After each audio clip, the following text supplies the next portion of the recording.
고린도전서 11장 후반부의 말씀을 함께 읽었습니다. 우리가 읽은 이 고린도전서 11장의 내용은 하나님 앞에 행하는 예배에 있어서 적절한 질서가 무엇인가 하는 것에 관한 말씀을 주고 있습니다.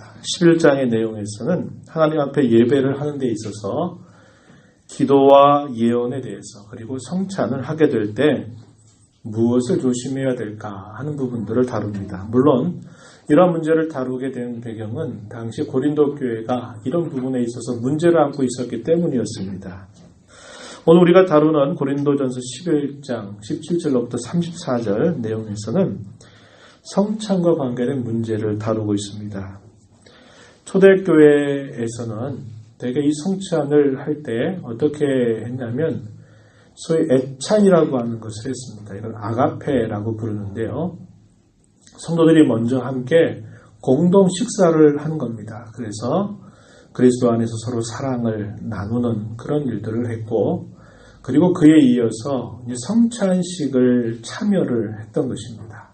그런데 당시 이 고린도 교회는 애찬에 있어서 잘못된 태도를 가지고 있으면서 이것이 성찬에도 그런 잘못된 태도로 이 성찬에 참여하게 되니까 이것이 유익을 위해서 주어진 것인데 유익이 되는 게 아니라 오히려 해가 되고 있었다는 것입니다. 교회의 교회다움이 훼손된 상태에서 성찬에 참여하는 것은 유익이 되지 못하고 도리어 해가 된다는 것을 보여주고 있습니다.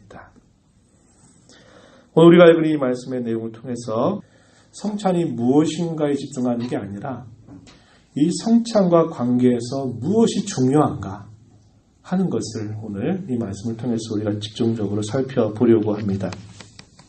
이 고린도 교회는 가장 큰 문제가 무엇이었냐면 분열과 분쟁의 문제였다라는 것을 우리는 살펴보았습니다. 사도가 고린도에 이 편지를 쓰면서 가장 먼저 이야기하는 것이 한편으로는 그들이 잘하고 있는 면에 대한 칭찬을 하게 되죠.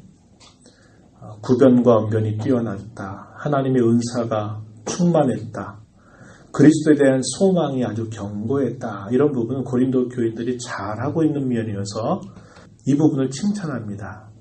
그런데 사도가 안타까운 말을 꺼내기 시작한 첫말이 뭐였냐면 너희 가운데 분쟁이 있다는 소식을 들었다. 이렇게 이야기하면서 그 당시에 많지 않은 이 성도들 사이에 누구는 베드로파, 누구는 바울파, 누구는 아볼로파, 누구는 그리스도파 이렇게 해서 갈리기 그 마음이 나뉘어져 있었던 부분을 사도가 지적한 바 있습니다.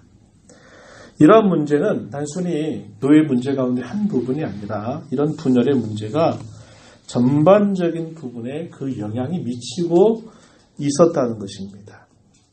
우리가 교회를 부를 때 이렇게 부르죠. 신앙 공동체 이렇게 부르기도 합니다. 이 신앙 공동체라고 하는 말은 무슨 말일까요? 같은 신앙을 고백하는 공동체 이렇게 말하는 것입니다. 우리가 사도신경을 통해서 성부 하나님, 성자 하나님, 성령 하나님에 관한 동일한 신앙의 고백을 할 때 우리는 교인이다, 혹은 교회다, 혹은 성도다 이렇게 부릅니다. 그래서 같은 신앙 공동체라고도 불러요. 하지만 이거보다도 더 긴밀한 표현은 뭐냐면 생명 공동체라는 말입니다. 또 다르게 이것을 유기체라고도 부릅니다. 같은 생명을 공유하고 있다는 거예요. 이 말은 나만 괜찮으면 되는 게 아니라 다른 곳이 아프면 나도 함께 아프다는 걸 말하는 거죠. 우리 몸을 유기체로 가장 잘 이해할 수 있는 말이죠. 몸의 작은 부분이라도 함께 어느 한 곳이 아프면 몸 전체가 그 아픈 것 때문에 같이 그 아픔을 공유하게 되는 것. 이걸 두고 생명 공동체다 혹은 유기체다 이렇게 말하고, 이에 대한 가장 적절한 비유는 몸에 관한 비유입니다. 그래서 교회를 두고 뭐라느냐, 그리스도를 머리로 모시는 한 몸이다 이렇게 말하는 겁니다. 그럼 성도들은 무엇입니까? 라고 말하면 한 몸을 이루는 지체들이다 이렇게 말합니다. 지체들, 손이 있고 발이 있고 또 눈에 보이는 지체들이 있는가 하면 우리의 눈에 보이지 않는 우리의 속에 있는 여러 지체들, 이런 것들을 성도로 비유하고 있는 표현입니다. 이 내용은 우리가 이제 다음에 가서 12장에 가게 되면 교회가 뭔가라고 할 때 이 유기체적인 이런 성격을 이제 우리가 살펴보게 될 것입니다. 이걸 두고 강조되는 게 뭐냐면 교회는 하나다라는 겁니다. 연합하고 친교하는 것이 아주 중요하다라는 것을 우리에게 가르쳐 주는 겁니다. 이 하나됨을 잘 보여주는 것이 뭐냐면 이 성례라고 하는 것이 이 하나됨을 잘 보여줍니다. 성례가 두 가지라 그랬죠. 하나는 단 한 번 하는 거, 세례죠. 그리고 계속 반복적으로 하는 거, 그걸 성찬이라고 그랬어요. 그래서 이 세례의 경우는 어디에 특별히 강조점이 있냐면 내가 그리스도로 더불어서 옷 입게 된다. 혹은 그리스도께서 죽으심으로 내가 함께 그와 함께 장사되고 그리스도께서 다시 부활하심으로 내가 그분의 부활에 함께 내가 참여하게 된다. 이것을 보여주고 약속하고 확증하는 성례, 그게 세례라고 제가 강조했었죠. 이해가 되시죠?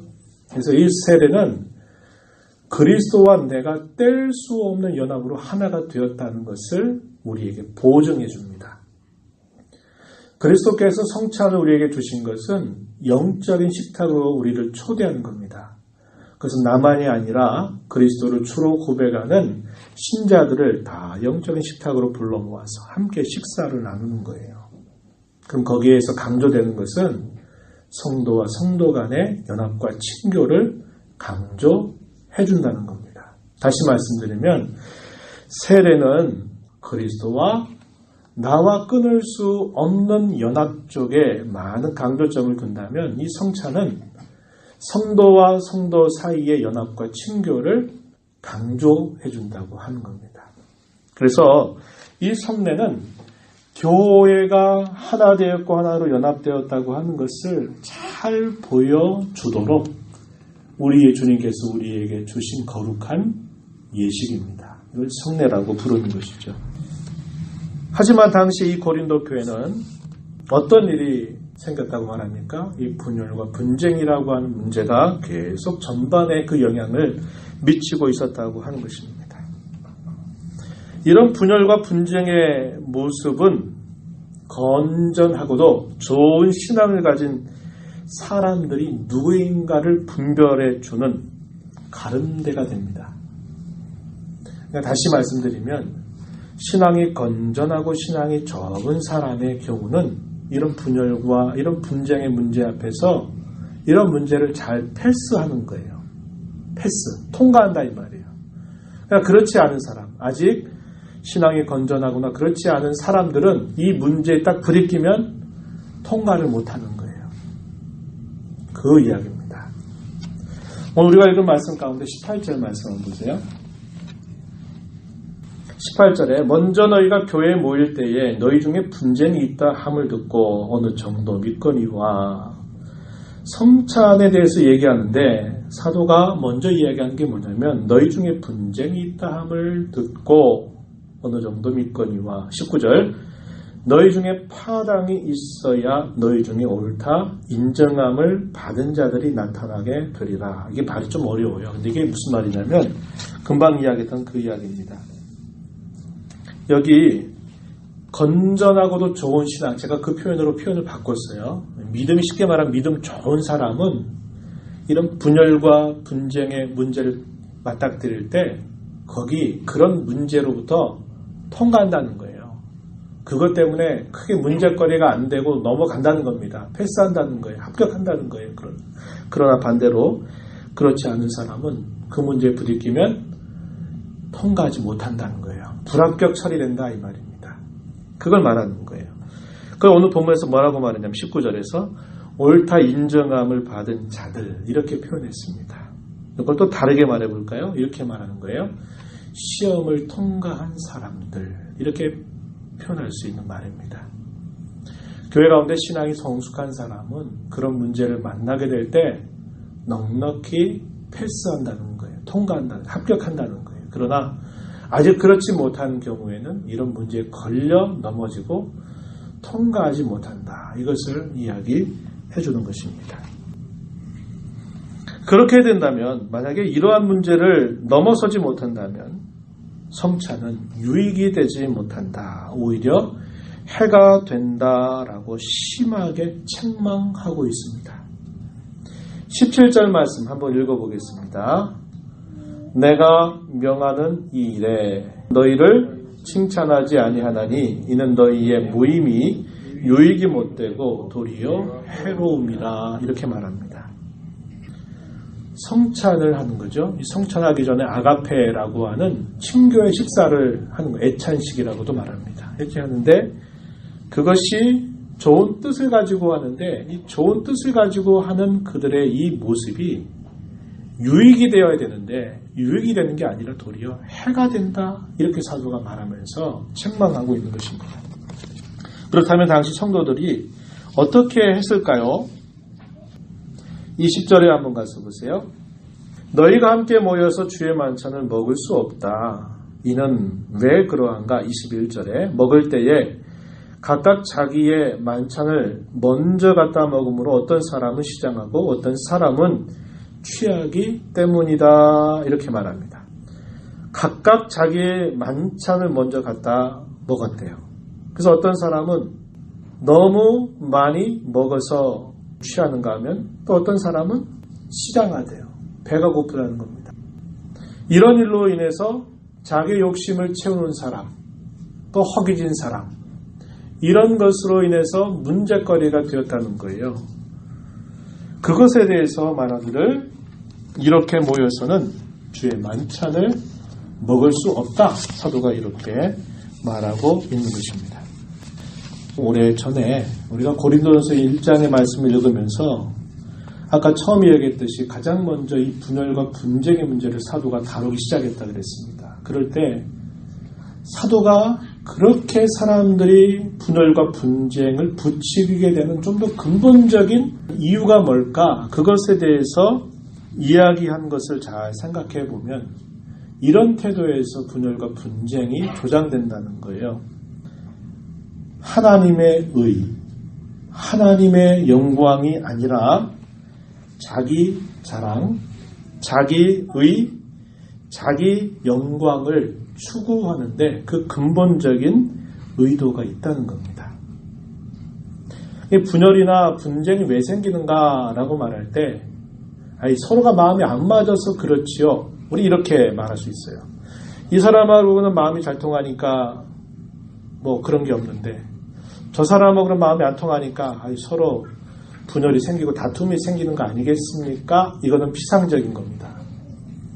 그 내면을 깊이 뚫고 들어가면 결국 자기를 자랑하고 자기를 인정받으려고 하는 자기 소리를 내려고 하는 욕심들이 그 마음 속에 있다는 거예요. 그러다 보니까 나를 좀 인정해주고 나를 좀 이렇게 받아주고 하는 사람하고는 잘 지내는데 그렇지 않은 사람하고는 좀 무슨 문제만 생기면 붉어져가지고 부딪힌다는 거죠. 거기에 뭐가 있느냐? 자기의 자기 자랑, 자기 영광을 구하려고 하는 태도가 있다고 하는 겁니다. 그래서 바울 사도는 고린도전서 1장의 끝부분에 가서 보면 뭘 얘기하냐면 그리스도의 십자가를 얘기하는 겁니다. 그리스도의 십자가를 이야기하면서 그리스도가 우리에게 어떤 분이시냐라고 말하면서 그리스도가 하나님으로부터 우리에게 나와서 우리에게 구원이 되셨다. 그리스도가 우리에게 지혜가 되셨다. 그리스도가 우리에게 능력이 되셨다. 그리스도가 우리에게 거룩함이 되셨다. 너희가 한 게 도대체 뭐가 있냐? 아무것도 없다. 너희의 부르심을 한번 생각해보라. 너희 가운데 지혜 있는 자가 과연 얼마나 있고 문벌 좋은 자가 얼마나 있고 너희 중에 지위 높은 사람이 과연 얼마나 있는가 생각해봐라. 세상의 천한 것들을 택해서 자기 자랑하는 사람들을 오히려 부끄럽게 하고 세상에 없는 자들을 택해서 있다고 자랑하는 자들 오히려 부끄럽게 하시는 분이 하나님이 아니시냐. 그러면서 자랑은 오직 주 안에서 자랑하라. 이렇게 말합니다. 다시 말하면 주님만이 우리의 자랑거리다. 너 자신의 자랑할 거 아무것도 내세울 거 없다. 이렇게 이야기하면서 이 분열의 문제를 사도가 다룬 것입니다. 이게 우리가 전에 살폈던 내용이에요.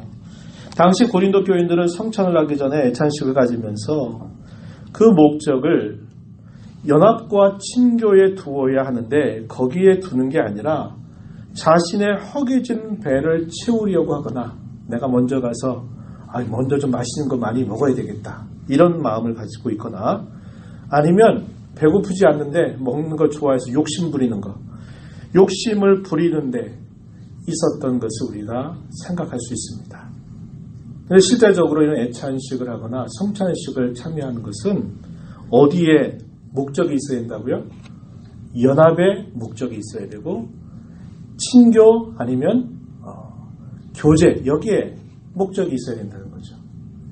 아까 말씀드렸듯이 우리가 세례를 받는 것은 그리스도와 나와의 끊을 수 없는 연합을 우리에게 되새기고 성찬에 참여하는 것은 그리스도와 나와 끊을 수 없는 연합으로 내가 묶여있지만 나만이 아니라 옆에 있는 성도, 암흑의 지체, 그 어느 누구도 역시 동일한 그리스도와의 연합으로 묶여져서 쉽게 말하면 한 몸을 이루고 있다는 것이. 그래서 성도와 성도 간의 연합과 친교를 우리에게 잘 가질 것을 보여주는 것이 이 성례라고 이야기를 드렸었죠.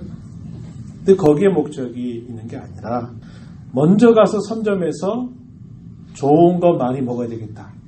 그래가지고 늦게 온 사람들 또 그 당시에 사회적으로 지위가 낮은 사람들이나 이런 사람들에게는 그 먹을 기회조차 참여하지 못하는 이런 일이 벌어지게 되니까 이 성찬이 좋은 뜻과 목적이 아니라 자기 욕심 채우고 자기 이득을 취하려고 하는 이쪽으로 악용이 되기 시작했다는 겁니다. 그래서 사도가 그것을 말하고 있는 거예요.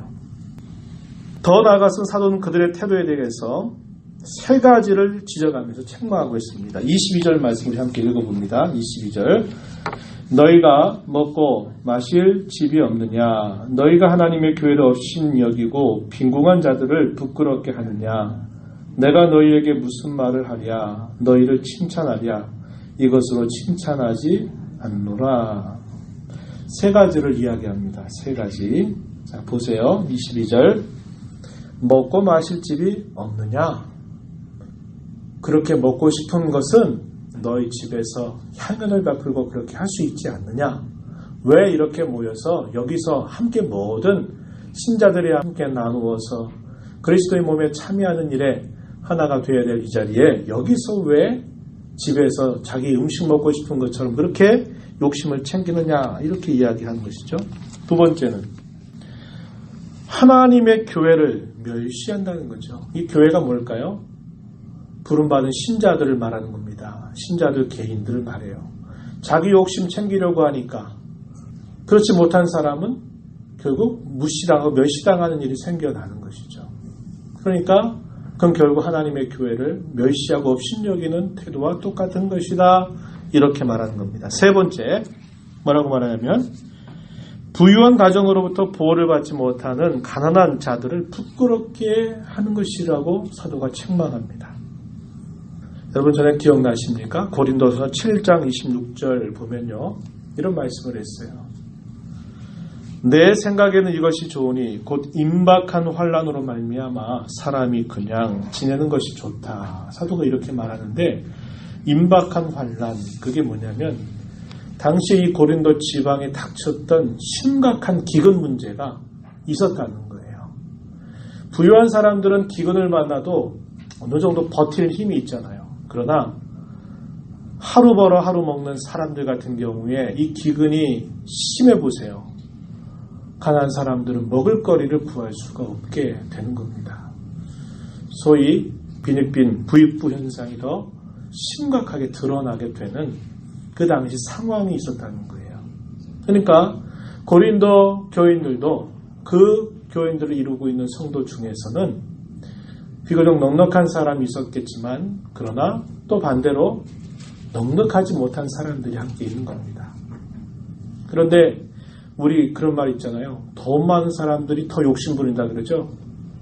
가난한 사람들은 비교적 이렇게 또 기부도 하고 하는데 이 돈 많은 사람들은 끝까지 움켜쥐고 있는 걸 젖어내지 않는다고 하는 것처럼 그런 현상이 고린도 교회에 일어났던 것 같아요.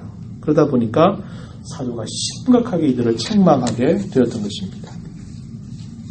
이제 사도는 성찬이 도대체 무엇인가를 비교적 자세하게 설명하기 시작합니다. 그리고 그들의 잘못된 태도를 버리라고 촉구하고 있습니다. 그 내용이 우리가 읽은 23절로부터 26절까지 말씀입니다. 주께서 십자가를 지시기 전날 밤에 이 성찬식을 제정해 주는 말씀을 사도가 소개하고 있습니다. 23절입니다. 내가 너에게 전한 것은 주께 받은 것이니 곧 주 예수께서 잡히시던 밤에 떡을 가지사 축사하시고 떼어 이르시되 이것은 너희를 위하는 내 몸이니 이것을 행하여 나를 기념하라.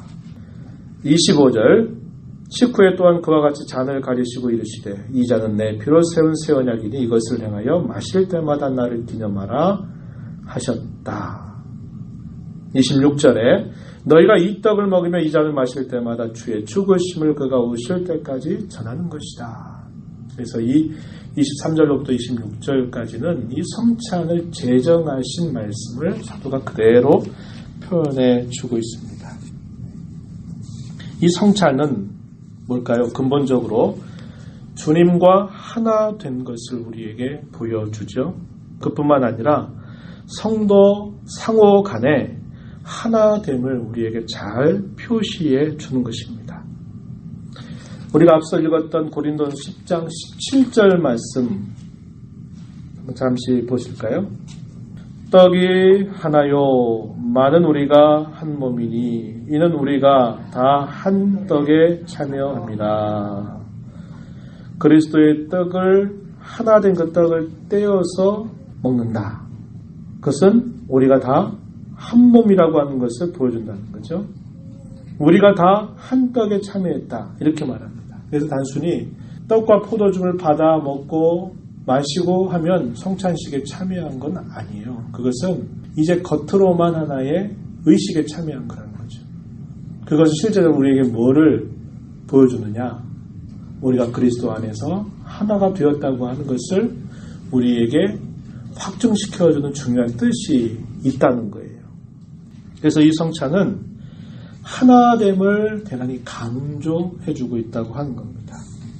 사도가 이렇게 성찬에 대해서 가르침을 그들에게 주는 이유 혹은 목적은 뭘까요? 그것은 고린도 교인들 각자를 위해서 자신의 생명까지 아끼지 아니하시고 내어주신 예수 그리스도의 희생, 주님의 몸을 찢어주시고 주님의 피를 흘려주심으로 말미암아 그분의 희생을 통해서 내가 살았다고 하는 것, 내가 거듭났다고 하는 것, 내가 영생을 소유했다고 하는 것, 이것이 이 성찬의 중요한 뜻이 있는데 이것을 위해서 그리스도께서 자신을 온전히 내어주신 이 희생과 정반대로 오히려 주의 몸된 교회를 위해서 희생하고 하는 게 아니라 오히려 이 교회를 분열시키고 찢어놓는 자기 중심적인 그런 행위들을 하고 있다는 것을 그들에게 일깨워 주려고 하는 뜻이 있는 겁니다. 그래서 그러한 죄악에서 빨리 회개하고 돌이킬 것을 촉구할 목적으로 이 성찬에 관한 말씀을 그들에게 상기시켜 주는 겁니다.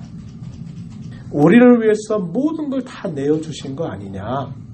그런데 너희는 왜 이 성찬에 참여한다고 하면서 자기 욕심 부리고 자기 이기적인 그런 욕망을 부추기고 다른 사람들을 차별하고 다른 사람들 없이 여기는 이런 태도를 하고 있느냐. 이것을 대조적으로 그들에게 일깨워 주면서 이러한 죄악으로부터 빨리 돌이켜야 된다. 이 사실을 이야기합니다. 그러면서 사도가 이 성찬에 참여하는 중요한 자세에 대해서 몇 가지 이야기를 더 붙여줍니다.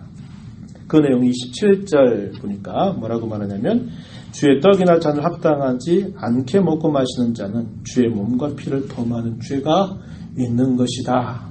이것을 알아라. 이렇게 이야기합니다. 27절에 그러므로 누구든지 주의 떡이나 잔을 합당하지 않게 먹고 마시는 자는 주의 몸과 피에 대하여 죄를 짓는 것이다. 이렇게 말씀합니다. 그래서 성찬에 참여할 때 우리가 준비해야 될 것이 뭐냐면 합당하게 이것을 받아 먹고 마셔야 되는데 그 중요한 것은 뭐냐면 하나님과의 관계를 점검해야 된다고 하는 겁니다. 뿐만 아니라 성도와의 관계도 점검해야 된다는 거예요.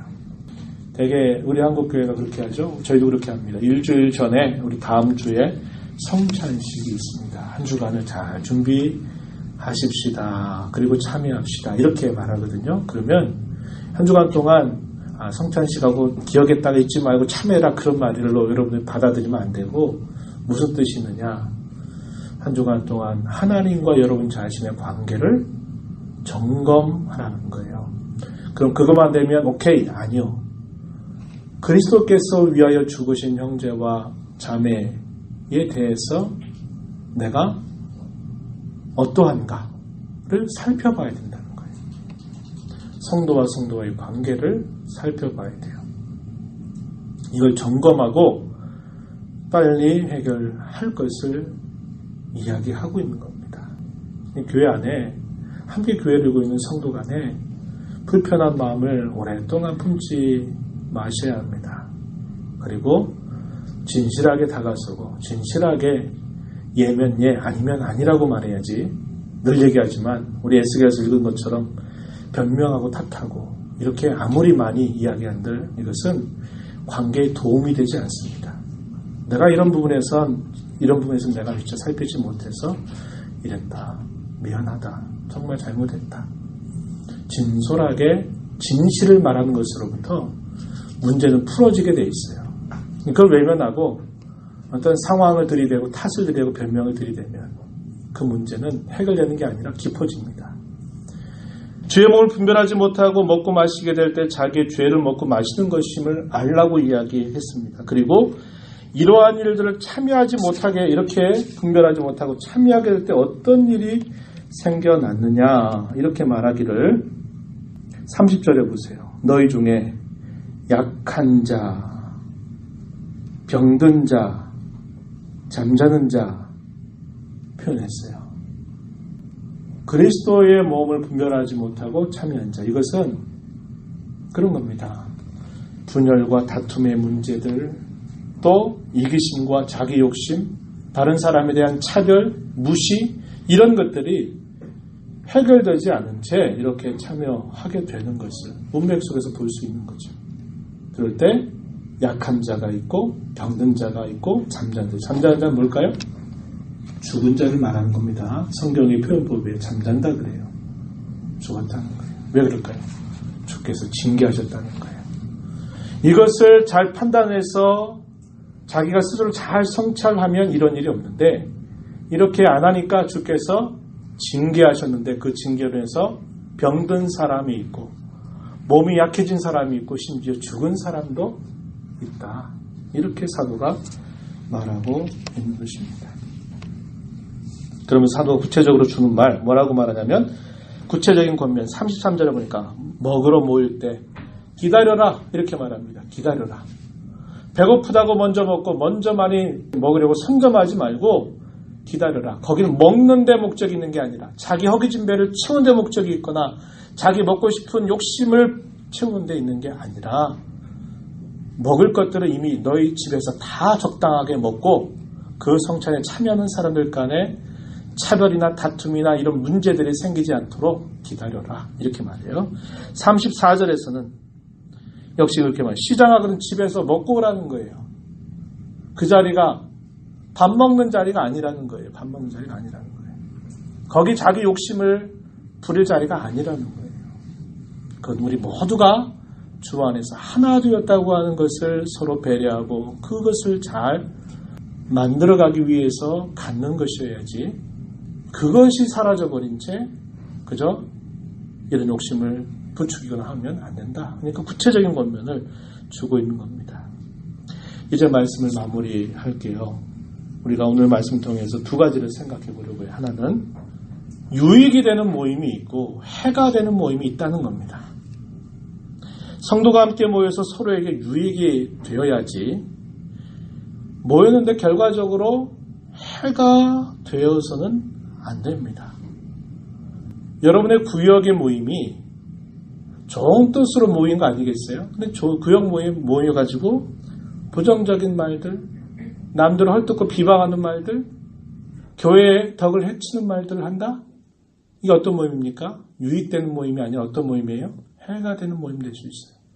기관들이 모여서 뭔가 좋은 뜻으로 뭘 하자고 해서 모였습니다. 그런데 기관에서 모여가지고 주님 기뻐하신 일하는 게 아니라 엉뚱한 일을 하게 되면 그 모임은 어떤 모임이 될까요? 해가 되는 모임이에요. 주께서 결국 기뻐하실 수 없는 겁니다. 벌하실 수밖에 없는 모임이 되어서는 안 되겠죠. 그렇잖아요. 한 사람이 있을 땐 괜찮은데 몇몇 사람들이 모이면 좋은 걸 만드는 게 아니라 좋지 않은 것들을 만들어낸다? 해가 되는 모임이 될 수 있어요. 조심해야 됩니다. 조심해야 돼요. 우리의 기관 모임 그래서도 안 되고 구역 모임 그래서도 안 되고 심지어는 몇몇 성도들이 함께 모여가지고 그 자리에서 주님 기뻐하지 않는 말, 기뻐하지 않는 행동 이런 것들을 하면 그건 유익되는 게 아니라 뭐가 될까요? 해가 되는 것이죠. 돌아봐야 됩니다. 내가 속해 있는 우리 기관은 어떤가?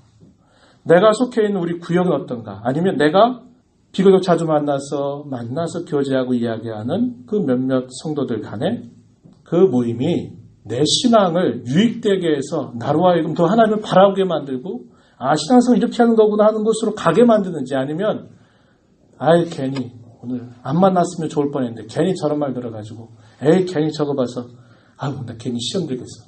이렇게 되면 안 되겠죠. 잘 생각해야 합니다. 그리고 이런 것들이 번복되면 빨리 끊고 빨리 그 문제를 해결해야 돼요. 두 번째, 교회에서 조심해야 할 분열 그리고 차별의 문제에 대해서 역시 우리는 생각해 보게 되는 거죠. 교회 공동체 안에서 무엇을 하든지 유유상종, 끼리끼리 만난다 그러죠. 맨날 저 사람만 만나고. 이런 부분들이 교회 안에 있단 말이죠. 차별의 문제라든지 또 개인이나 소그룹의 이기심을 조심해야 합니다. 이 개인이나 소그룹의 이기심을 조심해야 된다 이 말은 조금 전에 이야기했던 구역 모임이 구역 자체의 이기심을 부추겨가지고 우리 구역 최고 이렇게 말하는 것들은 좋은데 넘어서 가지고 우리 구역만 되면 다른 것들은 어떻게 상관없다. 이런 식의 태도가 나타나면 안 되겠죠. 우리의 기관도 마찬가지입니다. 남전도 여전도의 기관들이 모여가지고 우리 기관만 잘하면 돼.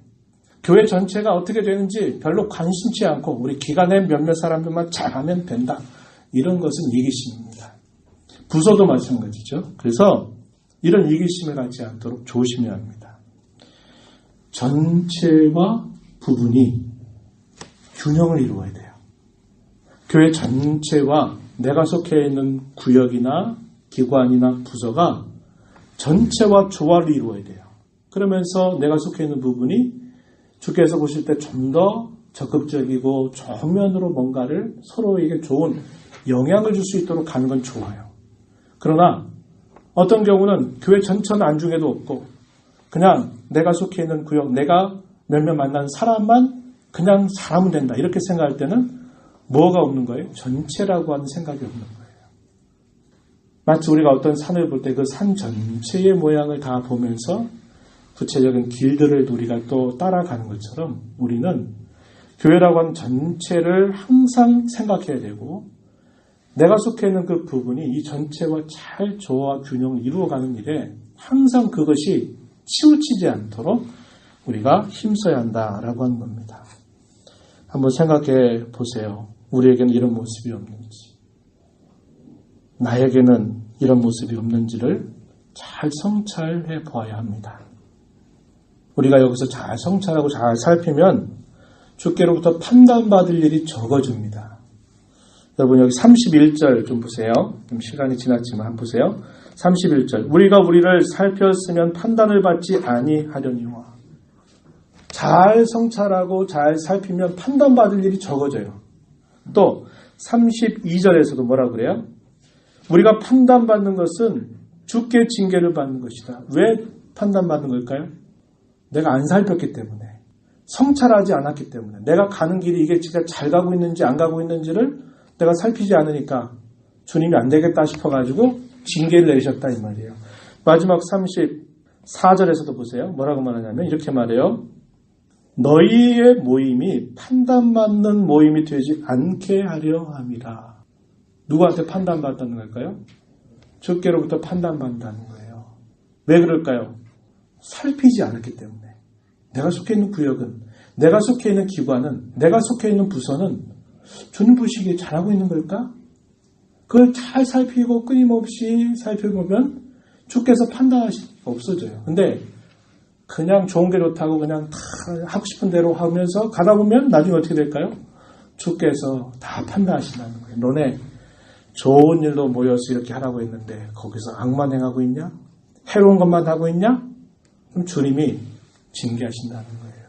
그러니까 우리 이 땅의 신앙생활도 마찬가지예요. 매일매일 우리가 하나님의 말씀을 듣고 새벽 시간이든 하나님 앞에 끊임없이 나 자신을 매일매일 살피는 사람은 주께로부터 판단받을 일이 적어지겠죠. 근데 일주일에 주일날 한 번 탁 예배하고 나서 일주일 동안 자기 마음대로 살다가 주일 되니까 또 한 번 나오는 사람은 판단받는 일이 많을까요? 적을까요? 많아지겠죠. 우리가 주님을 늘 가까이 해야 될 이유가 바로 거기에 있습니다. 일주일에 한 번 예배하고 오늘 주일지가 딱 그래놓고 이 성경책 딱 한쪽에다가 딱 해놓고 일주일이 지난 다음에 먼지 털어가지고 아유 오늘 예배하러 가야지. 그래서 또 그거 빼놓고 또 갔다가 또 탁 꽂아놓고 일주일 만에 또 가다음에 해가지고 오늘 예배하러 가야지. 이렇게 해보세요. 판단받는 일이 많아지겠죠. 그러나 시시때때로 새벽 시간이든 아니면 다른 시간이든 말씀을 내가 또 보고 그래서 이 말씀에 먼지가 끼지 않아야 되고 기도하는 것이 어눌해지지 않아야죠. 기도하자 그러니까 말문이 트이지가 않아요. 무슨 말을 할지도 모르고 그냥 이러면 안 되겠잖아요. 계속 주님과 기도하는 삶이 되면 내가 주님께 말문이 트여서 내가 말씀을 드릴 수도 있고 하는 게 되거든요. 이렇게 우리의 신앙의 점검을 계속 잘 하면 판단받는 일이 적어져요. 그럼 그 신앙생활은 주님 보시기에 좋은 신앙생활을 하고 있는 것이 된다고 하는 겁니다. 이 말씀을 기억하면서 나는 어떠한지, 내 구역, 내 교회는, 내 부서는 어떤지를 점검하면서 주님 기뻐하시는 그런 모임으로 나아가게 되기를 진심으로 바랍니다. 하나님 아버지 감사합니다. 오늘도 저희들에게 주신 이 말씀을 통해서 하나님 교회를 우리가 어떻게 생각해야 될까를 다시 한번 점검합니다. 그리스도와 끊을 수 없는 연합으로 묶여있다고 하는 사실, 그리고 성도와 성도 간에도 사랑 안에서 하나로 연합되어 있다고 하는 사실을 저희가 다시 한번 배웁니다. 하나님과 저희들의 관계뿐만 아니라 성도와 성도의 관계를 잘 살펴서 원수 마귀의 노략거리가 되지 않도록 또 주께로부터 판단받는 일이 적어지도록 저희들의 신앙의 걸음을 잘 점검해서 걸어가게 하여 주옵소서. 예수님 이름으로 기도하옵나이다. 아멘.